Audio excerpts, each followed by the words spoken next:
আপনি দেখছেন বিনোদন সেই সময়। কথা মা আনন্দীর কাছে জানতে পারে তার বাচ্চা জীবিত আছে। মা আনন্দীর কাছে ফুল দেওয়ার পর মা আনন্দী তাকে সেই ফুলের মাধ্যম দিয়েই সে মা আনন্দীর কাছ থেকে জানতে পারে তার বাচ্চা জীবিত আছে।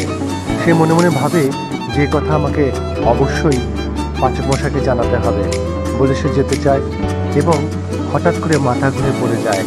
সঙ্গে সঙ্গে এভি তাকে ধরে নেয় এবং কোলে করে তুলে নিয়ে এসে চেয়ারে এসে বসায় এবং তাকে সুস্থ করে তোলে।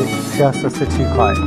তখন এভিকেও ছোটকা বলতে থাকে যে তুই একটা ভালো ডাক্তারের সাথে যোগাযোগ কর, মানসিকভাবে সুস্থ করে তোল, এবং সেই নিয়ে সকাল আলোচনা করে।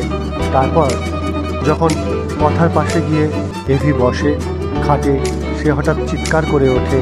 তারপরে তাকে বোঝায় এভি এবং বলে তুই চিন্তা করিস না, তোর বাচ্চাকে আমি ঠিক এনে দেবো।